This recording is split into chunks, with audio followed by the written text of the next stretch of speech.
My girlfriend came to me at my family reunion and asked, "Why are you here?" I almost choked on my lemonade. We'd been dating for 2 years and she'd never been to one of my family events before. I looked at her confused. "What do you mean?" I asked. "I'm surprised you're here. No offense, but I didn't invite you." The backyard went quiet. My aunt stopped gossiping by the grill and my uncles paused their cornhole game. Everyone was staring at us with these strange smirks on their faces. Then I heard that obnoxious hyena laugh from across the yard. My 3 older cousins, Tony and Barry and Dan, were practically falling over themselves laughing by the garage. Tanya pulled out a folded invitation from her purse. It had the same gold trim and fancy lettering as mine, same address and time and everything. We compared them side by side and they were identical, except hers was addressed to Tanya at her apartment. "Someone sent this to me last week," she said quietly. "It said I was specially invited to meet everyone." Those idiots by the garage were now taking pictures of us with their phones. My blood started boiling because I knew they were behind this somehow. They always were. These 3 had been making my life miserable since I was 8 years old. Every single family reunion was torture. When I was a kid, they would hold me down and spin their razor scooters super fast so the metal part would smash into my ankles over and over. I still have scars from that. When I got a little bigger, they would literally pick me up and throw me back and forth, playing monkey in the middle while I screamed for my mom. They put ghost peppers in my birthday cake when I turned 13. I spent the whole party crying in the bathroom while they laughed outside the door. In high school, it got worse. They found out who my girlfriend was and all 3 of them started texting her. Tony actually convinced her to dump me and date him instead. Then when he got bored, he passed her to Barry and then Dan. They sent me pictures the whole time. College was supposed to be my escape, but they followed me to a party once and slipped something in my drink. I woke up with no shirt in the middle of campus covered in permanent marker. They had videos of me pooping and vomiting at the same time all over the frat house and me cleaning it up the next morning. They showed everyone at Christmas that year. I tried calling the cops so many times, but their dads are all officers in town. My complaints always mysteriously disappeared. My parents said I was being dramatic and to just avoid them at family events, but standing there with Tanya, looking confused and hurt while they laughed at us, was the last straw. I stormed across the yard and shoved Tony hard in the chest. He stumbled back into the garage door. "What sick game are you playing now?" I shouted. Barry stepped forward with that stupid grin on his face. "Whoa, calm down, little cousin. We're just having some fun." "Fun? You invited my girlfriend here to humiliate me somehow, right? What's the plan this time?" Dan was recording everything on his phone. The whole family had gathered around us now. My mom was trying to pull me back, but I shook her off. "You really want to know?" Tony asked, wiping blood from his lip where he'd hit the garage. "Fine, but don't get mad at us. You're the one dating your own cousin." The words hit me like a truck. I turned to look at Tanya, who had gone completely pale. Tears were streaming down her face. "What?" she whispered. "That's not possible." "I'm not. I would know if Barry pulled out his phone and showed us a bunch of old Facebook photos. There was a woman who looked exactly like Tanya, but older, standing with my Uncle Robert at some bar. More pictures of them together at different places. Then a birth certificate with Tanya's name and my uncle's signature. "Your mom had an affair with Uncle Rob 23 years ago," Dan explained like he was proud of himself. "We've known about our secret cousin for years. Dad told us when he was drunk one night. So, we looked you up, Tanya. Found out you went to State University, just like our favorite little cousin here." Tony jumped in excitedly. "We made fake dating profiles and made sure you 2 would match. Send you to the same coffee shop at the same time. Even got Willie's roommate to invite you to that party where you met." My legs felt like jelly. 2 years. We'd been together 2 years. I had a ring hidden in my apartment. I was going to propose next month on our anniversary. "This is sick," I screamed. "You're all sick. How could you do this to us?" Nobody moved. They all just stood there staring at me and Tanya like we were some kind of show they paid to watch. Tony was still laughing. That horrible laugh that made me want to rip his throat out. The invitation fell from Tanya's hand and landed in the grass. She made the sound like a hurt animal, and then she was running toward the house. Her whole body was shaking with sobs so hard I could see it from across the yard. My mom finally snapped out of whatever trance she was in and grabbed my arm. I shoved her hand away so hard she stumbled backward. "Everyone's sick and twisted, and I told them that." I screamed it at all of them standing there with their guilty faces and shocked expressions. "You're all sick. Every single one of you." My voice cracked on the last word, but I didn't care. I took off running after Tanya. She disappeared through the back door into the house, and I could hear her crying getting farther away. When I got inside, I followed the sound down the hallway. My aunt was standing outside the bathroom door with her arms crossed. She looked at me and actually had the nerve to smile a little. "The boys were just having some fun," she said. "Just a harmless prank to liven things up." I wanted to punch her in her stupid smiling face. The bathroom door was closed, and I could hear Tanya throwing up on the other side. I pounded on the door with both fists. "Tanya, please let me in. We need to talk about this. Please, just open the door." Her voice came back muffled and broken. "Go away. Just go away. Please go away." Then I heard the lock click into place. My dad appeared at the end of the hallway looking annoyed instead of concerned. He told me to calm down and stop making a scene. Stop making a scene. Like I was the problem here. Like I was the one who just destroyed everything. I turned to look at him, and something Something in my expression made him take a step back. The urge to punch him in his face was so strong my hands were shaking. Uncle Robert came out of one of the bedrooms looking pale and sick. When he saw me, his eyes went to the floor. He knew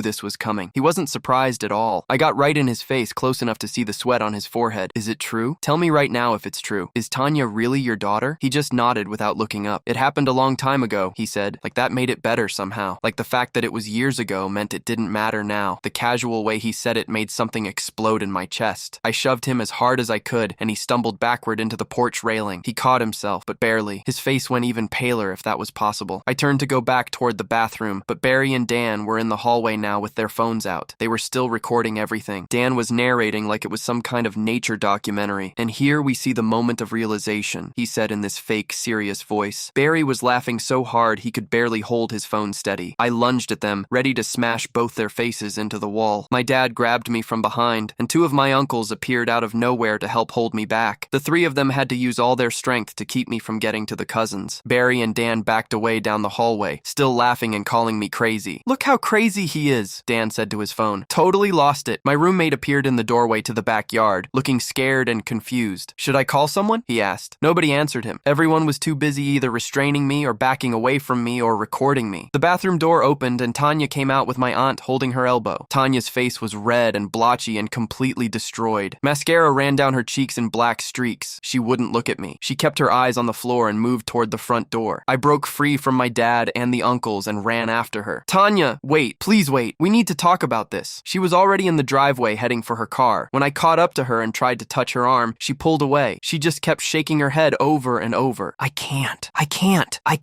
The words came out like a chant. I can't do this. I can't be here. I can't. She got in her car and locked the doors. I stood there watching her start the engine. Tanya, please. She backed out of the driveway without looking at me once. I watched her car disappear down the street. My legs felt weak, and I thought I might fall over. When I walked back to the yard, everyone was standing around in this awkward silence. The show was over, and they didn't know what to do with themselves. Some people were leaving quietly through the side gate. Others were pretending to be interested in their phones. My mom came toward me with this pathetic, apologetic look on her face. Her hands were reaching out like she wanted to hug me, but didn't dare. I looked right at her and asked the question I already knew the answer to. Did you know? Did you know about Uncle Robert and Tanya's mom? She opened her mouth and then closed it. The pause was too long. Way too long. Her eyes went to the ground, just like Uncle Robert's did. I realized right then that she'd known for years, probably since Tanya was born, probably since before I even met Tanya. My own mother knew and never said a word. I started yelling at all of them. Who else knew? Tell me who else knew about this. I looked around at the faces and saw guilt everywhere. My aunt looked away. One uncle coughed and studied his shoes. Another uncle suddenly needed to check something on the grill. My grandmother stepped forward with her chin up high. Family business stays in the family, she said. You never should have brought that girl around here in the first place. The victim blaming was too much. Something inside me just snapped completely in half. I told them all to go to hell, every single one of them. Then I turned and walked to my car. My hands were shaking so bad I could barely get the key in the door. I got in and slammed the door and just sat there for a second. My roommate ran over and knocked on the window. He asked if I was okay to drive, and I nodded even though I wasn't sure. He said he'd follow me back to the apartment. I drove in this weird daze where everything felt far away and not quite real. I almost ran 2 red lights because I couldn't focus on anything. The traffic lights just blurred together with all the other lights. My roommate's car stayed right behind me the whole way. When we got to the apartment, he followed me inside. He didn't know what to say, so he just sat down next to me on the couch. I stared at the wall for I don't know how long. Everything felt numb and wrong and broken. Then I remembered the engagement ring. It was still hidden in my sock drawer where I'd been keeping it for 3 weeks. I got up and went to my room and opened the drawer. The little black box was right there under my gym socks. I took it out and opened it. The ring caught the light from my desk lamp. I'd spent 2 months' pay on this ring. I was going to propose next month on our anniversary. We had reservations at that fancy restaurant downtown. I had this whole speech planned out. Now I was sitting here holding this ring, and everything was destroyed. I tried calling Tanya. The phone rang once and went to voicemail. I called again. Voicemail. I called 17 times that night. Every single time it went straight to voicemail. I sent her text too, even though I knew I shouldn't. I'm so sorry. This isn't our fault. Please talk to me. We can figure this out together. Please just talk to me. I sent message after message. Around midnight, my phone buzzed with a response. I need space. Please stop. That was all it said. 5 words. Then when I tried to call again, the number was blocked. I lay in bed that whole night, not sleeping at all. I just stared at the ceiling going over every moment of our relationship. The coffee shop where we met. They sent us both there. The party where we really connected and talked for 3 hours. Willie's roommate invited her on their orders. Our first date at the movies. Was that manufactured too? Our first kiss in the parking lot after dinner. Did they plan that somehow? Every moment I thought was real and special, and ours might have been part of their sick plan. 2 years of my life, 2 years of falling in love and making plans and building a future. All of it was fake. All of it was them pulling strings like we were puppets in their twisted game. The next morning, I woke up after maybe 2 hours of sleep, and my whole body felt heavy and wrong. I grabbed my phone off the nightstand and started scrolling through everything. My messages with Tanya from when we first started talking, the dating app where we matched. I opened the app and really looked at my profile for the first time in 2 years. My favorite bands were listed as The Strokes and Arctic Monkeys. My favorite movies were Eternal Sunshine and Lost in Translation. I liked hiking and trying new coffee shops and reading science fiction. Then I pulled up Tanya's profile from my matches and my stomach dropped. Her profile said she loved The Strokes and Arctic Monkeys. Her favorite movies were the exact same ones. She also liked hiking and coffee shops and reading science fiction. Every single thing matched perfectly. I scrolled through the rest of her profile and it was like looking at a mirror. They had designed us to be perfect for each other. I checked the account details and saw my profile was created on March 15th, 2 years ago. Hers was created March 14th, 1 day apart. I went through my old Facebook messages and found the conversation with Willie's roommate about that party. Hey man, you should come to this thing at our place Friday. Going to be chill. You should bring that girl from your stats class if you want. I remembered thinking it was weird he knew about Tanya, but I was so excited about maybe seeing her again that I didn't question it. I found the coffee shop meetup too. My friend had texted me saying he heard about this great place downtown and we should check it out Saturday morning. The same morning, Tanya showed up there. Every single thing was planned. My roommate knocked on my door around noon and came in with a sandwich. He set it on my desk and told me I needed to eat something. I said I wasn't hungry, but he didn't leave. He sat down on the edge of my bed and said I should talk to someone at the University Health Center. I looked at him and said, I couldn't talk to anyone about this because how would I even explain what happened without sounding completely insane? He said I couldn't just sit here destroying myself and maybe professional help would give me tools to process everything. I told him to leave me alone and he finally left, but the sandwich stayed on my desk. I didn't eat it. I tried to do some homework that afternoon, but I couldn't concentrate on anything. The words in my textbook just looked like random letters. I had 4 classes on Monday and I missed all of them. Tuesday, I had 3 classes and I missed those too. I had 2 assignments due and I didn't turn them in. By Wednesday morning, my inbox had an email from my professor for advanced statistics. The subject line said checking in. I opened it and he wrote that he noticed I missed class Monday and Tuesday and wanted to know if everything was okay because I had never missed before. He said if I needed an extension on the problem set, he could work with me. I stared at the email for 10 minutes trying to figure out what to say. Sorry, professor. I found out I've been dating my cousin for 2 years thanks to my family's sick manipulation scheme. Sorry, I can't focus on statistics right now because my whole life is a lie. I closed the email without responding. On Wednesday afternoon, I got in my car even though I knew I shouldn't. I drove across town to Tanya's apartment building and parked in the lot. I sat there for over an hour just staring at her building. I kept hoping I would see her come out or walk up or something. I didn't even know what I would say if I saw her. I just needed to see her. After an hour, her roommate came out of the building and walked toward the parking lot. She saw my car and recognized it, and her face changed. She walked over and stood by my window looking uncomfortable. I rolled it down and she said Tanya went to stay with her parents for a while and wasn't ready to talk to anyone yet. I asked when she was coming back and the roommate just shook her head and said she didn't know. Then she walked to her own car and left. I drove back to my apartment and made it inside before everything hit me at once. I started crying so hard I couldn't breathe and then I was throwing up in the bathroom just like Tanya did at the BBQ. My roommate must have heard me because he came in and found me on the floor. He helped me up and got me to the couch and he stayed home from his own classes that afternoon. He sat there with me and made me drink water and he said I had to call the counseling center. I kept saying I would, but he wouldn't let it go. He made me promise I would call them and I finally agreed just to get him to stop asking. That night my phone rang and it was my mom. I almost didn't answer, but something made me pick up. She was crying before she even said hello. She said she was so sorry and she should have told me years ago about Uncle Robert's affair, but the family made her promise to keep quiet. She said they thought it was better if nobody knew because it would destroy too many lives. I asked her if she knew what Tony and Barry and Dan were planning and she swore she didn't. She said she had no idea they even knew about Tanya being related to us. I wasn't sure I believed anything she said anymore. She kept apologizing and crying and I finally hung up on her. Thursday morning I called the University Counseling Center and made an appointment for Friday. The woman on the phone asked what I needed to talk about and I said family stuff. She scheduled me with someone named Holden for 9:01 in the morning. Friday came and I walked to the counseling center feeling like I might throw up again. I sat in the waiting room for 15 minutes and then Holden called my name. He was younger than I expected, maybe early 30s, and he had a calm way of talking that made me feel slightly less panicked. We sat down in his office and he asked what brought me in. I didn't know where to start, so I just sat there for a minute. He didn't rush me or try to fill the silence. He just waited. Finally, I blurted out the whole story, starting with the BBQ and going backward through all the abuse and then forward to finding the evidence on the dating app. I talked for probably probably 30 minutes straight, and he just listened and took notes. When I finished, he said this was significant trauma and it would take time to process. He didn't look shocked or disgusted or like he thought I was crazy. He just looked at me like I was a person who needed help. He explained that I was dealing with multiple layers of trauma at the same time. The revelation about the relationship being incest, the betrayal by my family who knew and stayed quiet, the loss of my relationship with Tanya, and all the years of abuse by my cousins coming back up. He said each layer needed attention and we would work through them together. He gave me some immediate things to try when I felt overwhelmed: breathing exercises and grounding techniques, and permission to feel whatever I was feeling. We scheduled 2 sessions per week, and for the first time since the BBQ, I felt like maybe I could survive this. By the end of the first week, I still hadn't heard anything directly from Tanya. Then Saturday afternoon, I got a text from her roommate. It said Tanya was seeing a therapist too, and needed time to process everything separately. The message made it clear that our romantic relationship was over. I already knew that, but seeing it written out broke something in me all over again. I spent the whole weekend in bed, barely eating or moving. My roommate brought me food and water, but mostly left me alone. Monday morning, I forced myself to get up and go to class. I showered and put on clean clothes and walked to campus. Everything felt fake and far away, like I was watching myself from outside my body. I sat in advanced statistics and tried to pay attention, but none of it made sense. After class, my professor asked me to stay back. He said he was glad to see me and asked if I still needed that extension on the midterm project. I told him I had some family stuff going on, and he nodded like he understood. He said I could have an extra week, and if I needed to talk to anyone, the counseling center was a good resource. I thanked him and left before he could ask any more questions. I walked across campus with my backpack feeling like it weighed 100 lb. My phone buzzed in my pocket, and I pulled it out without thinking. Text from Dan. I should have deleted it right away, but something made me open it. Video attachment. I tapped it and my stomach dropped. It was footage from the BBQ showing Tanya running toward the house, crying, and me chasing after her. Dan's voice was doing this nature documentary narrator thing, talking about the mating habits of confused mammals. I could hear Tony and Barry laughing in the background. My hands started shaking so bad I almost dropped my phone. I blocked Dan's number, then I blocked Tony's, then Barry's. My finger hovered over the delete button for the video, but I saved it instead. Evidence. I shoved my phone back in my pocket and had to physically stop myself from getting in my car and driving to their houses. The urge to smash their faces in was so strong I could taste it. Instead, I went back to my apartment and slammed the door so hard my roommate jumped. That night, I couldn't sleep, so I started going through everything on my phone. Every text message, every social media post, every photo from the past 2 years. I made a timeline in a notebook writing down when Tanya and I met and all the coincidences that led up to it. The coffee shop where we first talked, the party where we really connected. Our first date at that restaurant neither of us had been to before. I pulled up old screenshots from group chats and found one where someone mentioned that party. Willie's roommate had posted about it saying there would be free beer and everyone should come. I searched through my contacts until I found his number. It was almost midnight, but I called anyway. He answered sounding confused and half asleep. I asked him about the party and why he invited both me and Tanya. There was a long pause. Then he admitted Tony had paid him $200 to make sure we both showed up. He said Tony told him it was for a prank, but he didn't know what kind. He kept apologizing, saying he needed the money for rent and didn't think it would hurt anyone. I hung up on him. The next morning, I went back to the dating app where Tanya and I had matched 2 years ago. I logged into my old account and searched for her profile. It was still there. I looked at mine, too. When I really studied them, I could see how perfectly they were designed to match. We both listed the Strokes and Arctic Monkeys as favorite bands. Both said we loved Eternal Sunshine of the Spotless Mind. Both mentioned hiking. Even though I'd only been twice in my life, I clicked on the account settings for my profile and found the IP address where it was created. I didn't recognize it. Then I looked up how to trace IP addresses and spent 3 hours figuring it out. The address that created my profile came back to a location in Tony's neighborhood. I screenshotted everything: the profiles, the IP address, the trace results. I made a folder on my laptop and started dumping everything in there. Screenshots of Willie's roommates' texts, the video Dan sent, photos of the fake invitation Tanya got. I didn't know what I was going to do with it all, but having it organized made me feel slightly less crazy. I Googled lawyers who handle harassment cases, and a name kept coming up: Carlos Mendez. I saved his contact info in my phone. My second appointment with Holden was on Thursday morning. I walked into his office and sat down in the same chair. He asked how the week had gone, and I told him about the video and the investigation and finding out about the money. Then we started talking about the childhood stuff. I showed him the scars on my ankles from the scooters. I told him about the ghost pepper cake and being thrown around like a toy. I described every family reunion where I got hurt or humiliated while everyone else laughed or looked away. Holden took notes and asked questions about how my parents reacted when I told them what was happening. I explained that they always said I was being dramatic or too sensitive. He helped me see that this latest thing with Tanya wasn't just one sick joke. It was part of a pattern that had been going on since I was 8 years old. The cousins had always gotten away with hurting me, and this was just the biggest, cruelest thing thing they'd done so far. Before I left, he suggested I might want to report the abuse history to the police, even if nothing came from it legally, just to have it on record. I wasn't sure, but I said I'd think about it. That afternoon, I called the non-emergency police line. The officer who answered sounded bored. I started explaining that I wanted to file a report about harassment and emotional abuse by my cousins. He took down my name and their names. Then, I mentioned that Tony's dad and Barry's dad and Dan's dad all work for the police department. The officer's whole tone changed. He got quiet for a second. Then he said someone would follow up with me, but he didn't sound like he believed it. I asked when I should expect a call back, and he said within a few days. I knew right then that nothing was going to happen. 2 weeks went by, and nobody called. I went to classes and therapy and tried to avoid thinking about my family. Then on a Thursday morning, someone knocked on my apartment door. I looked through the peephole and saw my dad standing there. I thought about not answering, but he knocked again. I opened the door and he walked in without waiting for an invitation. He sat down on my couch and started talking about how the family was worried about me. He said everyone understood I was upset, but I needed to understand they were just trying to protect Uncle Robert's reputation and his marriage. I stood there staring at him. I asked who protected me and Tanya. He got defensive. His face turned red, and he said I was being dramatic about what the cousins did. It was just a prank that went too far. Boys being boys. I felt something snap inside me. I pulled up my jeans and showed him the scars on my ankles. I asked if he remembered when this happened. He looked at the scars and nodded. I asked why he didn't stop it. He said he thought I needed to toughen up, that letting the cousins pick on me a little would make me stronger. I asked about the ghost pepper cake, about being thrown back and forth until I threw up, about the high school girlfriend they stole from me, about the party in college where they drugged me. He admitted he knew about most of it. He said he thought it was normal cousin stuff and I was too sensitive. The casual way he dismissed years of torture made my hands clench into fists. I walked to the door and opened it. I told him to get out. I said not to come back until he was ready to actually admit what happened and stop making excuses. He stood up looking angry instead of sorry. He said I was tearing the family apart over nothing. I didn't say anything else. I just held the door open until he left. Then I slammed it and locked it and sat on the floor shaking. My third therapy session with Holden was the following week. We talked about the confrontation with my dad and how it felt to finally say all that stuff out loud. Holden said I was making progress in setting boundaries with people who enabled the abuse. Then he brought up something new. He said I might benefit from connecting with other people who'd experienced family betrayal. He had information about a support group that met on campus every Tuesday night. I told him I didn't want to sit around with strangers talking about my problems. He said I didn't have to share anything if I didn't want to. Just listening to other people's stories might help me feel less alone. I said talking to strangers sounded terrible. He didn't push it. He just encouraged me to think about trying one session. I agreed to consider it, but I didn't mean it. A few days later, I got a text from a number I didn't recognize. It was Tanya's roommate. The message said Tanya wanted to know if we could meet somewhere neutral to talk. She suggested a coffee shop across town that neither of us had been to before. I read the message about 10 times. My first thought was, no way. Seeing her would be too painful, but then I realized I wanted to see her. I needed to see her. I texted back saying yes, and we agreed on Saturday afternoon. I spent the whole next day anxious and going over what I would say. I practiced different versions of the conversation in my head. I'm sorry this happened to us. I never wanted to hurt you. We were both victims. Nothing sounded right. Saturday came and I drove to the coffee shop 30 minutes early. I sat in my car in the parking lot watching people go in and out. At exactly 2:01, I saw her walk up. She looked exhausted. Her hair was pulled back in a messy ponytail, and she had dark circles under her eyes. When she saw me through the window, her face did this complicated thing where she looked sad and relieved at the same time. I went inside and we got coffee and sat at a table in the back corner. For a minute, we just looked at each other. Then she started talking. She told me she'd been staying with Wayne and Raina Buchanan. Those were her adoptive parents. They raised her since she was a baby. They were furious about everything that happened. She said she'd been doing genetic testing to confirm that Uncle Robert was really her biological father. We both knew it was true, but she needed the official results. Her voice was quiet and careful. We talked around our feelings like we were walking on broken glass. She said she knew we couldn't be together anymore as a couple. I nodded. I already knew that too, but hearing her say it out loud made my chest hurt. She said we were both victims of the same cruel scheme that Tony and Barry and Dan had used us like toys. I agreed. I told her I was sorry for everything, even though none of it was my fault. She said she was sorry too. We sat there for over an hour, just talking carefully about what happened and what came next. Before we left, she asked what I was going to do about the cousins. I told her I was building evidence and thinking about my options. She said she wanted them to face consequences too. We exchanged new phone numbers with the understanding that we'd stay in touch as friends. Not what we wanted, not what we planned, but it was all we had left. She looked down at her coffee cup and started talking again. She told me Wayne and Raina knew about Uncle Robert being her biological father the whole time. Her birth father made them promise never to tell her because she wanted Tanya to have a normal life without the complications of knowing her real dad was some guy who wouldn't claim her. The Buchanans thought they were doing the right thing by keeping the secret. They thought they were protecting her. But now Tanya felt like everyone in her life had lied to her. Her adoptive parents, her birth father who she'd never even met, Uncle Robert who pretended she didn't exist, and my whole family who knew and said nothing. She started crying again, and I reached across the table without thinking. We held hands and cried together in that coffee shop, while other customers pretended not to notice. We weren't crying because we wanted to be together anymore. We both knew that was impossible now. We were crying because 2 years of our lives had been stolen by people who thought our pain was entertaining. We were mourning the relationship we had and the future we'd planned. The engagement ring in my sock drawer that would never get used. The apartment we talked about getting together next year. The life we thought we were building. All of it was gone because 3 cruel men thought it would be funny to manipulate us into falling in love with our own cousin. Before we left the coffee shop, Tanya asked me what I was going to do about Tony and Barry and Dan. I told her honestly that I didn't know yet, but I wasn't letting them get away with this. She said she wanted them to face consequences too. She wanted everyone to know what they did. We exchanged new phone numbers since she'd blocked my old one. We agreed we'd stay in touch as friends and allies against the people who hurt us. It wasn't what either of us wanted. It wasn't what we planned, but it was what we had now. We hugged in the parking lot, and it felt wrong because hugging her used to feel like coming home, but now it just felt sad and complicated. Then she got in her car and drove away, and I sat in mine for 20 minutes before I could make myself start the engine. Tuesday night, I went to the support group meeting Holden had told me about. It was in a basement room at the student center, and there were maybe 12 people sitting in a circle on folding chairs. I felt awkward and out of place. Everyone else seemed to know each other already. They were chatting and laughing before the meeting started like this was a normal social thing. A woman who introduced herself as the facilitator asked if anyone wanted to share. A guy around my age raised his hand and started talking about his older brother. He said his brother had sabotaged his relationship with his girlfriend by telling her a bunch of lies about him cheating. The brother thought it was funny to watch the relationship fall apart. He filmed the breakup and posted it online. The specifics were different from what happened to me, but the theme of family betrayal hit hard. Someone else shared about their parents choosing their sibling over them in a custody battle. Another person talked about their aunt stealing their identity. When it was my turn, I shared a condensed version of what happened. I didn't use names or go into all the details. I just said my cousins had manipulated me into a relationship that turned out to be inappropriate, and they did it on purpose to hurt me. Several people nodded like they understood. After the meeting ended, 3 different people came up to me and said they were sorry that happened. One woman gave me her number and said to call if I ever needed to talk. I left feeling slightly less alone than when I arrived. My mom kept trying to reach out over the next few days. She sent apologetic texts saying she was sorry and she loved me and she wanted to fix things. She left voicemails crying and begging me to call her back, but I wasn't ready to engage with her yet. At my next session with Holden, I showed him all the messages. He helped me work on setting boundaries with family members who enabled the abuse. He said I had every right to take space and time to process everything that happened. We drafted a message together explaining that I needed distance before I could consider rebuilding any relationships. I told her I couldn't be around people who knew what was happening and chose to stay silent. I sent the message to my parents and several aunts and uncles who I knew had been at family events where the cousins tortured me. Most of them didn't respond. My dad sent back one line saying I was being unfair. My mom sent 3 paragraphs of justifications and excuses. I deleted them without reading past the first sentence. I decided to file a formal complaint against my cousins with the police department, even though I knew it probably wouldn't go anywhere. I gathered all my evidence into a folder. Screenshots of the fake dating profiles, messages from Willie's roommate admitting Tony paid him, photos of my ankle scars, a timeline of abuse incidents going back to when I was 8. I drove to the police station on a Thursday morning and asked to speak with someone not related to my family. The officer who came out to take my statement was younger than I expected. He seemed sympathetic as I explained everything. He took notes and looked through my evidence folder, but when I mentioned that Tony's dad and Barry's dad and Dan's dad all worked for the department, his expression changed. He warned me that proving emotional manipulation was difficult in court. He said harassment cases rarely went anywhere without physical violence or direct threats. When he learned my uncles were on the force, he basically confirmed nothing would happen. He took my statement anyway and gave me a case number. He told me someone would follow up, but his tone made it clear he was just going through the motions. A few days later, I got a call from a sergeant. He said they'd reviewed my complaint and determined there was insufficient evidence of criminal activity. The manipulation of my relationship wasn't illegal, even if it was cruel. The childhood abuse was too far in the past to prosecute. The harassment wasn't specific enough to meet the legal definition. He suggested I pursue a civil case instead if I wanted accountability. The dismissal felt like another betrayal. I was furious, but not surprised. That night, I sat at my desk and looked up Carlos Mendez again. I'd saved his contact information weeks ago when I first started researching harassment lawyers. I stared at his phone number for a long time. I wasn't sure I could afford a lawyer. I was a college student working part-time at the campus bookstore, but I also couldn't just let this go. I couldn't let Tony and Barry and Dan win again like they always did. At my next therapy session, I told Holden about the police dismissal. He wasn't surprised either. He said, sometimes the systems that are supposed supposed to protect us fail. He suggested I focus on what I could control rather than what I couldn't. We worked on identifying concrete steps toward healing. Continue therapy twice a week, maintain boundaries with toxic family members, keep building a support system through the group meetings, eventually process the grief over losing Tanya as a romantic partner. The framework helped me feel less powerless. I couldn't control whether the police took my cousin seriously. I couldn't control whether my family apologized or acknowledged what happened, but I could control my own healing process and who I let into my life going forward. I was having coffee on campus a few days later when a guy approached my table. He introduced himself as Dini and asked if he could sit down. I didn't recognize him, but he said he was related to my family somehow through marriage. He'd heard about what happened at the BBQ through the family gossip network. He wanted to reach out because he'd witnessed my cousin's abuse when we were kids. He was at a family reunion when they did the scooter thing to my ankles. He remembered me screaming and crying while they laughed. He was only 12 at the time and didn't know what to do, but it had bothered him for years that nobody stopped them. He said he was sorry he didn't speak up back then. Hearing someone actually acknowledge what happened and say they witnessed it made something crack open in my chest. I'd spent so long being told I was dramatic or exaggerating. Having someone confirm the abuse was real and wrong meant more than I could explain. Deanie and I ended up talking for over 2 hours. He told me his dad, Frank, used to be a police officer in the same department as my uncles. Frank left the force 5 years ago because of corruption issues. He got tired of watching officers cover up problems for their families and friends. D&E said his parents had talked about my family before. They knew my uncles had a reputation for making complaints disappear. He offered to connect me with his parents who might be able to help navigate the system or at least provide advice. For the first time, I felt like someone outside my immediate situation actually believed me and wanted to help. Not because they had to, not because I was paying them, just because they thought what happened to me was wrong and they wanted to do something about it. The next day, I drove to the address DNA had given me. Frank and Lorraine lived in a nice house on the other side of town. They welcomed me in and we sat at their kitchen table. Frank confirmed everything DNA had said about my uncles. He told me they had a reputation for covering up problems for family members. Traffic violations, bar fights, domestic disputes, all kinds of stuff got swept under the rug if you were related to the right people. Lorraine worked for CPS and she explained that while the police wouldn't help, there might be other ways to pursue accountability. She said, I should document everything and be prepared for the cousins to escalate their behavior. She said, when people like that don't face consequences, they usually get worse. They think they're invincible. Frank mentioned that Carlos Mendiaz was actually a family friend of theirs. He offered to make an introduction. He explained that Carlos sometimes took cases for reduced fees when police connections created barriers to justice. I accepted gratefully and felt like maybe I wasn't completely alone in this fight after all. Frank pulled out his phone right there at the kitchen table and called Carlos. He explained the situation briefly, and Carlos agreed to meet with me the next day. Frank gave me the address of Carlos's office downtown and told me to bring all my evidence. Lorraine wrote down a list of things I should document, including dates, witnesses, and any physical proof of the cousins' behavior over the years. I left their house feeling like I had actual allies for the first time in this whole mess. The next afternoon, I drove to Carlos's office in a building near the courthouse. The waiting room was small but clean, and a woman about my age greeted me from behind the desk. She introduced herself as Carmela and said she was Carlos's wife and business partner. Carlos came out a minute later and shook my hand. He was maybe 50 with graying hair and kind eyes that made me feel like he actually cared about what happened to me. We sat in his office and I laid everything out for over an hour. The scooter attacks when I was a kid, the ghost pepper cake, the high school girlfriend they stole and passed around, the drugging incident at college, every single thing they'd done to hurt me over the years. Then I explained the whole manipulation scheme with Tanya, how they created fake dating profiles, how they engineered our meeting, how they revealed it all at the BBQ to destroy us both. I showed him screenshots of the fake profiles and messages from Willie's roommate admitting Tony paid him. I played the video Dan sent me after the BBQ. Carlos took notes the whole time and asked questions about specific dates and details. When I finished, he sat back in his chair and was quiet for a minute. He told me honestly that criminal charges were unlikely because proving emotional manipulation is really hard and my uncle's connections made it even harder. But he thought there might be grounds for a civil harassment case. Carmela spoke up and said she was a private investigator. She offered to dig into my cousin's activities to see if there were other victims or patterns of behavior that would strengthen a case. I asked how much this would cost because I was just a college student with barely any money. Carlos said he'd work with me on payment and we could start with Carmela's investigation, which wouldn't cost much up front. I agreed immediately and signed some papers giving Carmela permission to investigate on my behalf. Over the next 2 weeks, Carmela worked like crazy, digging through social media, old police reports, and public records. She called me one afternoon with her findings, and I could hear the anger in her voice. Tony had been reported for harassment by an ex-girlfriend 3 years ago, but the complaint mysteriously disappeared from the system. She found the girl through Facebook and got her to confirm the story. Barry had multiple traffic violations that were dismissed, including including a DUI that should have cost him his license. Dan was involved in a fight at a bar where he put another guy in the hospital, but no charges were ever filed. The pattern was crystal clear. These three had been getting away with hurting people for years because their dads made problems disappear. Carmela documented everything with dates and names and evidence. She created a file that was like 50 pages long, showing how they had been protected their whole lives. When she sent it to me, I spent hours reading through it all and feeling sick. How many people had they hurt? How many complaints got buried? I brought the file to my next meeting with Carlos and he reviewed it carefully. He explained that we could file a civil suit for something called intentional infliction of emotional distress, but he warned me it would be expensive and emotionally draining with no guarantee of winning. The cousins would fight back hard and their lawyers would try to destroy my credibility. However, he thought the threat of a lawsuit might be enough to make them back off, especially with all this evidence of their pattern of behavior. He suggested sending them cease and desist letters as a first step. That would be affordable, and it would show them I was serious about pursuing legal action. The letters would demand they stop all contact with me and stop spreading information about me or Tanya. If they violated the cease and desist, we could use that as evidence in a future lawsuit. I told Carlos to send the letters. I was done being scared of these people. The letters went out on a Monday, and by Wednesday my phone was blowing up with angry calls. My dad called 6 times. My uncles called. Even some aunts I barely knew were calling to yell at me. I didn't answer any of them, but I saved every single voicemail as evidence like Lorraine had taught me. My dad's message said I was tearing the family apart over nothing. One uncle said I was being vindictive and needed to let the past go. Another uncle threatened to cut me off from family events permanently if I didn't drop this. The messages just proved that nobody cared about what happened to me. They only cared about protecting the cousins and keeping everything quiet. On Thursday evening, someone knocked hard on my apartment door. I looked through the peephole and saw my aunt standing there, Tony's mom. I opened the door with the chain still on, and she immediately started yelling. She said I was ruining her son's life over a harmless prank. She demanded I drop the legal action right now. I told her the prank wasn't harmless, and what they did to me and Tanya was sick and cruel. She said Tanya was fine, and I was overreacting like always. That made something snap in me, and I told her if she didn't leave immediately, I would call the police. She laughed and said the police wouldn't do anything because they knew my family. I pulled out my phone and started dialing, and she finally left, but not before saying I would regret this. I recorded the whole interaction on my phone's voice memo app and sent it to Carlos that night. A week later, Carmela called with something big. She'd found 2 other young women who had similar experiences with my cousins. One girl named Ashley had her relationship completely destroyed when Barry created fake evidence that her boyfriend was cheating. He photoshopped messages and created fake social media accounts to make it look real. The boyfriend tried to prove his innocence, but Ashley didn't believe him, and they broke up. She only found out the truth months later when someone told her they'd seen Barry bragging about it. Another girl named Monica was humiliated at a party through some scheme Dan put together. Carmela wouldn't give me details over the phone, but said both women tried to report the harassment to police and were dismissed. Both were willing to talk to me and potentially help with a case. I felt sick knowing I wasn't the only victim, but also weirdly validated. This was a real pattern. They'd been doing this to people for years and getting away with it. Carmela arranged for all of us to meet at Carlos's office the following Tuesday. I showed up nervous and found 2 women about my age already sitting in the waiting room. Ashley was tall with dark hair and looked angry. Monica was shorter and blonde and looked scared. We all introduced ourselves awkwardly, and Carlos brought us into a conference room. For the next 3 hours, we shared our stories. Ashley told us about the fake cheating evidence and how it destroyed a relationship she thought would last forever. She showed us screenshots Barry had created that looked completely real. Monica described a party where Dan convinced everyone she'd been talking badly about them. He'd sent fake texts from her number somehow, and by the end of the night, she'd lost most of her friends. Both of them had tried reporting it to the police. Ashley's complaint was taken by an officer who happened to be Barry's uncle. It never went anywhere. Monica's report was filed, but then lost in the system. Hearing their stories made me furious all over again. These weren't pranks or harmless fun. This was systematic cruelty by people who knew they were protected. Carlos listened to everything and took detailed notes. When we finished, he explained that with multiple victims willing to testify to a pattern of behavior, we had a much stronger case. He could file a civil suit on behalf of all of us, or we could potentially get media attention that might force some accountability. He was honest that a lawsuit would take months or years and cost money none of us really had, but he thought the threat of multiple victims going public might be enough to get a settlement or at least make the cousins face some consequences. Ashley said she was interested in pursuing action. She was tired of watching Barry get away with hurting people. Monica was more hesitant because she was scared of retaliation, but she agreed to stay involved. We exchanged phone numbers and created a group chat. Carlos said he'd put together a formal complaint outlining all our cases and the pattern of behavior. In the meantime, we should document any contact or harassment from the cousins or their families. We left that meeting feeling like we'd formed some kind of alliance. We were all victims of the same people, and we were finally fighting back together. I had a therapy session with Holden the next day and told him about everything that was happening. The cease and desist letters, the angry family calls, meeting Ashley and Monica, the potential lawsuit. Holden listened carefully and helped me process it all. He said taking action was part of my healing, even if the outcome wasn't perfect. But he warned me about the emotional toll of pursuing justice against family members. Things would probably get harder before they got better. My family would likely escalate their pressure on me to drop everything. The cousins might try new ways to harass or intimidate me. I needed to be prepared for that and have coping strategies ready. We spent the rest of the session working on those strategies. Ways to manage anxiety when family members called, techniques for staying calm when confronted, plans for what to do if I felt overwhelmed. Holden also suggested I consider limiting my social media presence for a while since the cousins might try to use that against me. I agreed, and that night, I made most of my accounts private and blocked anyone connected to Tony, Barry, or Dan. A few days later, Tanya texted asking if we could meet for coffee. We'd been keeping some distance while we both processed everything, but I missed talking to her. We met at the same coffee shop across town where we talked before. She looked better than last time, less exhausted and more determined. I told her about meeting with Carlos and Carmela, about the cease and desist letters and my family's angry response, about finding Ashley and Monica and learning there were other victims, about the potential civil case we were building. Tanya listened to everything and said she'd been doing her own processing and therapy. Her counselor was helping her work through the identity issues and the betrayal. She decided she wanted to confront Uncle Robert directly about abandoning her and lying about her existence for 23 years. She wanted to tell him exactly how his cowardice had hurt her. I asked if she wanted me there for support, but she said no. This was something she needed to do alone, but she thanked me for telling her about the legal action. She said knowing I was taking action against the cousins made her feel less powerless, like maybe they wouldn't get away with destroying our lives completely. We talked for over an hour about everything we'd both been through since the barbecue. It was weird sitting across from someone I'd loved and planned to marry, talking like friends instead of partners, but there was still real care between us. We'd both been victims of the same cruel scheme, and that created a bond, even if the romantic relationship was over. Before we left, she asked me to keep her updated on the case. She wanted to know if the cousins faced any real consequences. I promised I would, and we hugged goodbye in the parking lot. It hurt, but it also felt right somehow. We were both moving forward separately, but we weren't completely alone. My grandmother called 3 days later, demanding I come to a mandatory family meeting at her house to resolve the situation. She said I needed to apologize for causing trouble and making the family look bad. I told her I wasn't apologizing for anything and hung up on her. She called back 5 more times that day and left angry voicemails about respect and family loyalty. Dean heard about the meeting through his family connections and texted me offering to go in my place to document what everyone said. I agreed because I wanted to know what they were planning, but I couldn't handle being in a room with all of them. Dean showed up at my grandmother's house with a notebook and his phone recording audio. My relatives were shocked to see an outsider walk through the door instead of me. According to Dean, they spent 2 hours trying to pressure him into convincing me to drop everything. My grandmother kept saying I was tearing the family apart over nothing. My uncles claimed the cousins were just playing a harmless prank. My mom cried and said I was being cruel by involving lawyers. Deanne told them he witnessed the cousins abusing me as a kid, and none of them did anything to stop it. That made everyone go quiet for a minute before they started making excuses again. He recorded the whole thing and sent me the audio file that night. Listening to my family defend Tony and Barry and Dan while painting me as the villain made me sick, but it also strengthened my resolve. Carlos called me the next morning saying he received a response from Tony's lawyer. They were threatening a countersuit for defamation if we moved forward with legal action. The letter claimed we were making false accusations to damage their reputations, and they would seek damages for emotional distress. Carlos wasn't worried at all. He spent the afternoon drafting a detailed response outlining every piece of evidence we had collected. The fake dating profiles traced to Tony's computer, Willie's roommates' testimony about being paid to invite us to the party, Ashley and Monica's statements about similar schemes, the documented history of abuse going back over a decade, the police reports that mysteriously disappeared. Carlos laid it all out in careful legal language and gave them 2 weeks to respond with a settlement offer, or we would file the civil suit officially. He sent me a copy of the letter, and reading it made me feel like someone finally believed me and was fighting back. During the 2 waiting period, I tried to focus on my schoolwork and maintain some kind of normal routine. My brain kept jumping to worst-case scenarios about the lawsuit, but I forced myself to sit down and work on my statistics midterm project. The professor had been understanding about my situation without me having to explain details. I spent hours in the library running calculations and building graphs for my data analysis. It felt good to focus on something concrete with clear right and wrong answers. When I turned in the project, I got a decent grade, which felt like a small victory. I wasn't completely falling apart, even though everything else in my life was chaos. My roommate noticed I was eating regular meals again and sleeping more than 3 hours a night. Small improvements, but they mattered. Tanya called me one afternoon crying so hard I could barely understand her at first. She had gone through with confronting Uncle Robert at his office downtown. She told me he admitted everything without much resistance. He said the affair happened 23 years ago, and he made the choice to protect his marriage and reputation by staying out of her life. Tanya said she called him a coward to his face and told him she wanted nothing to do with him ever again. He tried to justify his actions by saying he thought she was better off with the Buchanan as her parents. She hung up on him and left his office. Now she was working with Wayne and Raina to formally establish that they were her real parents in every way that mattered. She said the confrontation didn't give her closure, but it did give her clarity about who actually cared about her. We talked for an hour, and I listened while she processed everything out loud. Before we hung up, she thanked me for being someone she could trust even after everything that happened. The tow deadline came and went with no settlement offer from the cousins. Carlos called to confirm they weren't responding, so he was filing the civil suit officially that afternoon. Within 2 hours of him filing the paperwork, my phone started exploding with text messages. My dad sent 3 long messages calling me vindictive and saying I was destroying the family over a stupid prank. My aunt said I should be ashamed of myself for attacking her sons who were just having fun. Several cousins I barely knew sent messages saying I was being dramatic and cruel. Multiple relatives blocked me on social media, and I watched my friend count dropped throughout the evening. My mom sent an email that was 6 paragraphs long, begging me to reconsider because this was tearing everyone apart. She said family was supposed to forgive each other and move forward together. I had to stop myself from responding that they destroyed things first by letting Tony and Barry and Dan torture me for years. Instead, I saved all the messages as evidence of continued harassment and turned off my phone. Carlos warned me the lawsuit would move forward slowly through the legal system and could take months or even a year to reach any kind of resolution. He said civil cases always took longer than people expected, and I needed to be patient. In the meantime, Carmela kept investigating and digging up information about the cousins. She called me one morning with news that Tony had recently lost his job for workplace harassment. Apparently, he made inappropriate comments to several female coworkers, and HR finally fired him after multiple complaints. Carmela said this strengthened our case about his pattern of behavior toward women. She was also finding evidence that Barry had been fired from 2 previous jobs for similar issues. The cousins were starting to face real consequences for their actions for the first time in their lives. Other people were finally seeing what they were really like, instead of just believing their charm and lies. The University Counseling Center invited me to speak at a campus event about family trauma and setting boundaries. Holden thought it would be good for my healing process to share my story, even though the idea terrified me. I spent a week writing and rewriting what I wanted to say. On the day of the event, I stood in front of about 40 students and spoke for 15 minutes about my experience without using any names. I talked about growing up with family members who hurt me and how hard it was to set boundaries when everyone expected you to just forgive and forget. My hands were shaking the whole time and my voice cracked twice, but I got through it. Afterwards, several students came up to me with their own stories of family betrayal and abuse. One girl told me her brother sabotaged her college applications. A guy shared how his cousins spread rumors about him in high school. Having people understand and relate to what I went through made me feel less alone and weird. Ashley and Monica and Tanya and I started meeting weekly at a coffee shop to process our experiences and support each other through the legal process. Having people who truly understood what I was going through made a huge difference in how I was handling everything. We could talk about the frustration of dealing with lawyers and family pressure without having to explain or justify our feelings. Monica brought up the idea of calling ourselves the Cousin Survivors Club as a joke, and it stuck. We even made unofficial membership cards on Monica's printer. The group became a safe space where we could be honest about how hard everything was, but also celebrate small victories. Ashley got into grad school. Monica started dating someone new. Tanya moved into her own apartment. I made it through midterms without failing anything. We were all building lives separate from the people who hurt us. 6 months after the barbecue, the cousin's lawyer finally reached out to Carlos about settling out of court. They were offering a financial settlement and written apologies to all victims in exchange for us dropping the suit and signing agreements that we wouldn't talk publicly about what happened. Carlos called me and the others to explain the offer in detail. He went through the pros and cons carefully without pushing us toward any particular decision. The money would help cover therapy costs and legal fees we had all been struggling with. The written apologies would be official acknowledgement that they did something wrong. But the part about not being allowed to share what happened publicly bothered all of us. Carlos made it clear this decision belonged to me and Ashley and Monica together since we were all part of the case. Our group met at Monica's apartment to discuss the settlement offer, and we ended up talking for over 3 hours about what justice actually meant to us. The money would definitely help since we were all dealing with bills from lawyers and therapists. Having written apologies felt important because it would be proof that we weren't making things up or being dramatic. But the rule about not sharing our stories publicly felt like letting them off easy. Ashley pointed out that other potential victims wouldn't be able to find information about what these guys did if we had to stay quiet. Monica said the money might be worth it if it meant we could finally move forward and stop dealing with with legal stress. Tanya reminded us that even with the agreement, we could still tell people privately and warn anyone who might be at risk. I kept going back and forth about whether taking the settlement meant they were winning or if it meant we were finally getting some kind of acknowledgement for what they put us through. At Carlos's office 3 days later, we sat around his conference table trying to decide what to do about the settlement offer. Ashley kept tapping her pen against her notebook, and Monica had her arms crossed, looking frustrated. I stared at the papers in front of me, listing all the terms they wanted us to agree to. The money would help a lot, but the part about staying quiet bothered all of us. Carlos sat at the head of the table, waiting patiently while we talked it through. Ashley spoke first, saying she wanted other people to be able to find information about what these guys did if they searched online. Monica agreed and pointed out that the non-disclosure agreement would basically let them hide everything. Tanya had joined us for this meeting even though she wasn't officially part of the lawsuit, and she said she understood wanting to protect future victims. We went back and forth for over an hour discussing every angle. Finally, I suggested we counter with our own terms, and everyone agreed. We told Carlos we would accept the settlement, but only if the apologies were public, and they removed the non-disclosure requirement completely. Carlos wrote everything down and said he would present our counteroffer to their lawyer. He warned us they might reject it, and we would have to go to trial, but we all felt it was worth trying. The waiting after that was brutal because we knew they could say no, and dragged this out for months or even years. Carlos called me 4 days later with their response. They rejected our counteroffer completely and said if we wanted to proceed, they would see us in court. My stomach dropped when he told me because I knew what that meant. Depositions and more legal expenses, and having to relive everything in front of lawyers and judges. Carlos assured me he believed in our case and was willing to work with us on costs. He said he could reduce his hourly rate and set up a payment plan. That same afternoon, Frank and Lorraine called to say they wanted to help cover some of the legal fees. Frank explained that he had seen too many cases like mine get buried because victims couldn't afford to fight back. Lorraine said they believed in what we were doing and wanted to support us. Over the next week, a few other family friends who had heard about the situation reached out and contributed money to a legal fund that Carmela helped set up. Having that support made the whole thing feel less impossible, even though I was terrified about the depositions. My deposition was scheduled for a Tuesday morning at a law office downtown. I met Carlos in the lobby, and he walked me through what to expect. Tony's lawyer would ask me questions and try to make me look bad or unstable. Carlos told me to stay calm and answer truthfully, and he would object if anything got too out of line. We went into a conference room with a court reporter and Tony's lawyer, who was this older guy in an expensive suit. He started off asking basic questions about my background and education. Then he shifted to my relationship with Tanya and started asking really personal stuff about our intimate life. Carlos objected, but the lawyer kept pushing. He brought up my therapy sessions with Holden and asked if I was mentally unstable. He wanted to know if I had ever been diagnosed with any conditions or taken medication for anxiety or depression. Carlos objected again and told me I didn't have to answer questions about my medical history. The lawyer got frustrated and changed tactics. He started asking about my childhood and the incidents with my cousins. I could tell he was trying to make it sound like I was exaggerating or making things up. He asked why I never reported the abuse earlier if it was so bad. He questioned why I stayed in contact with family members who supposedly enabled the abuse. Every question felt like an attack, but I kept my voice steady and explained clearly what happened. I talked about the scooter attacks and showed him the scars on my ankles. I described the ghost pepper incident and the drugging at the party. I explained how their dads were cops and my complaints disappeared. The lawyer seemed annoyed that I wasn't breaking down or getting defensive like he wanted. After 3 hours, he finally ran out of questions and we were done. Carlos told me I did great and that my testimony was clear and consistent. Ashley's deposition happened 2 days after mine, and Monica's was the day after that. Carlos called me after both were finished and said they went similarly to mine. The lawyers tried to paint them as vindictive or unstable, but both women stayed calm and articulated exactly what the cousins had done to them. When you laid all 3 stories out together, the pattern was obvious. These guys had been hurting people for years in calculated ways. Carmela called that same week with news that she found another victim willing to come forward. Some guy from their high school who they bullied badly for 2 years. He was hesitant at first because he had tried to report it back then and nothing happened. But when Carmela explained that other victims were speaking up, he agreed to give a statement. Carlos added his testimony to our case file, and suddenly we had 4 separate people describing years of predatory behavior. The mounting evidence made it clear this wasn't about one incident or some family drama. This was about 3 men who enjoyed hurting people and got away with it because of their family connections. Carlos said he felt confident going into trial with this much documentation. 2 weeks before the trial date, Carlos got a call from the cousin's lawyer. I was in class when my phone buzzed with a text from him asking me to come to his office as soon as possible. I left early and drove straight there. When I walked in, Ashley and Monica were already sitting in the waiting room looking confused. Carlos brought us all into his conference room and explained that the cousins had made a new settlement offer. This time, they agreed to most of our demands. Written apologies to all victims with specific acknowledgments of what they did. Financial compensation for everyone everyone, and they would drop the non-disclosure requirement except for the specific dollar amounts of the settlement. Carlos said they were finally taking us seriously because they realized a trial would expose everything publicly. Their lawyer apparently told them that with 4 victims testifying, the jury would likely side with us. The new offer was sitting on the table in front of us, and we had 48 hours to decide. Ashley picked up the papers and started reading through them carefully. Monica asked Carlos what he thought we should do. He said ultimately it was our choice, but in his professional opinion, this was probably the best outcome we would get. A trial was risky, even with strong evidence, and it would be emotionally draining for all of us. The apologies wouldn't be posted publicly, but they would be documented and we could share them with anyone we wanted. The money would help us move forward and get the support we needed. Our group met one final time at Monica's apartment to vote on accepting the settlement. We ordered pizza and sat around her living room going through every detail again. Ashley said she wished the apologies could be more public, but she understood the compromise. Monica pointed out that at least we could warn people privately about what these guys did. Tanya said having documented proof of their wrongdoing was better than nothing. I kept thinking about how exhausting a trial would be and whether I could handle weeks of testimony and cross-examination. We talked for hours about what justice actually meant and whether this settlement counted as real accountability. Finally, we took a vote, and it was unanimous. We would accept the offer. It wasn't perfect, and it wasn't everything we wanted, but it was acknowledgement that we were right and they were wrong. We called Carlos that night and told him our decision. He said he would contact their lawyer first thing in the morning and get the paperwork started. The relief I felt was mixed with frustration because part of me wanted to see them suffer more, but another part of me just wanted to be done with the legal battle and start healing. The written apologies arrived by certified mail 2 weeks later. I signed for the thick envelope and sat on my couch staring at it for a while before opening it. Inside were 3 separate letters, one from each cousin. Tony's was 4 pages long, and he admitted to orchestrating the whole relationship manipulation with Tanya. He listed specific things he did, like creating the fake dating profiles and coordinating our schedules. He acknowledged that what he did was cruel and caused serious harm. Barry's letter was shorter, but he admitted to his role in the childhood abuse and apologized for the physical attacks. Dan's letter confessed to ongoing harassment and acknowledged that he participated in tormenting me for years. Reading them was strange because the words sounded sincere, but I knew they were probably written by lawyers. Still, seeing it all in writing validated everything I'd been saying. They couldn't deny it anymore or claim I was being dramatic. I texted Ashley and Monica to see if they got their letters too, and they both confirmed they did. We agreed to meet up that weekend to talk about how we were feeling. Tanya got a letter too, even though she wasn't part of the lawsuit, and she said reading Tony's admission about manipulating our relationship made her cry, but also gave her some closure. I used part of my settlement money to pay for continued therapy with Holden. We had been meeting twice a week, but my insurance only covered so much, and I had been stressing about the bills. Having the financial breathing room meant I could focus on actually healing instead of worrying about costs. I also paid off a chunk of my student loans, which felt amazing because that debt had been hanging over me since freshman year. Tanya used her settlement money to move into her own apartment away from both the Buchanan and her biological family. She needed space to figure out who she was, separate from all the family drama. Ashley enrolled in grad school like she had always wanted, and Monica started taking art classes she couldn't afford before. We all stayed connected through our weekly coffee meetings and group texts. The Cousin Survivors Club became a real support system where we could be honest about the hard days and celebrate the good ones. Having people who understood what I went through without me having to explain made a huge difference in my recovery. My relationship with my parents stayed complicated and strained. I told them I would maintain limited contact, but I wouldn't attend any family events where the cousins were present. I also made it clear I wouldn't pretend everything was fine or act like nothing happened. My mom called crying and said she understood even though it hurt her. She admitted she should have protected me better when I was a kid. My dad took longer to come around and he still thought I was being too harsh. He kept saying family should forgive family, but I explained that forgiveness didn't mean accepting abuse. Some relatives reached out privately to apologize for not stepping in when they saw what was happening. My aunt on my mom's side, a long letter saying she always knew the cousins were cruel, but she didn't realize how bad it was. A few cousins from the other side of the family messaged me saying they were proud of me for standing up to them. Those small gestures helped a little, even though they didn't erase the years of being ignored. I set boundaries about what topics we could discuss and what events I would attend. It wasn't perfect, but it was better than cutting everyone off completely. Tanya and I started meeting for coffee every few weeks as friends. The first few times were awkward because we both felt the grief of losing what we had, but gradually it got easier to just be around each other without all the romantic history weighing us down. She told me about a guy she met at work who seemed nice, and I was genuinely happy for her. I'd gone on a couple dates with someone from one of my classes, but nothing serious yet. We talked about how weird it was to have the strangest origin story of any friendship. Tanya joked that if anyone asked how we met, we would have to give them the very long version. I said we could just tell people we were college friends and leave out all the complicated family stuff. She laughed and said that was probably smart. There was real care between us and mutual respect for how we both handled an impossible situation. We had survived something together that most people couldn't even imagine. That bond meant something, even if it wasn't romantic anymore. Sometimes I still felt sad looking at her and remembering what we lost, but mostly I just felt grateful we could still be in each other's lives. We both agreed that staying connected was important because we understood each other's trauma in a way no one else could. Graduation day came in May, and I walked across that stage in my cap and gown with my degree finally in hand. Frank and Lorraine Winters sat in the third row, cheering louder than anyone else when they called my name. Dean brought a huge sign that said, "You did it," and held it up while taking pictures. Willie was there with his girlfriend, and they both hugged me afterwards, saying they were proud of how far I'd come. Ashley and Monica drove up together, and we all took group photos outside the auditorium. My parents showed up, but we kept things surface level with quick congratulations and a few awkward pictures. My mom cried a little and tried to hug me for a long time, but I pulled away after a few seconds. My dad shook my hand and said he was glad I finished on time. We didn't talk about the family stuff or the cousins or anything real. After 10 minutes, they left to drive back home, and I felt relieved more than sad. The Winters family took me and my friends out to dinner that night, and we celebrated properly without any tension or weird family dynamics. Walking across that stage earlier had felt like proof that Tony and Barry and Dan didn't break me. Even though they spent most of my life trying, they wanted me to fail and fall apart, but I made it through anyway. A year after the BBQ, I'm living in a new city 3 hours away, working my first real job at a tech company. My apartment is small, but it's mine, and nobody from my family has the address. I picked this city because I didn't know anyone here, and I wanted to build something that was completely my choice. The job isn't glamorous, but it pays my bills, and my coworkers are normal people who don't know anything about my past. I still see Holden for therapy every other week through video calls, and the sessions help me process the hard days when they come. Some mornings I wake up and feel the weight of everything that happened, but I've learned I'm stronger than I thought I was. I can survive betrayal and manipulation and still build something better on the other side. Word spread through the family and the town about what the cousins did, and they face real social consequences now. Tony got fired from another job when his boss heard the story. Barry's wife left him after finding out about his history of cruelty. Dan moved 2 states away because people in town started avoiding him. It's not perfect justice, and it doesn't erase what they did to me and Tanya and Ashley and Monica. But knowing they can't hurt anyone else the same way brings me real peace.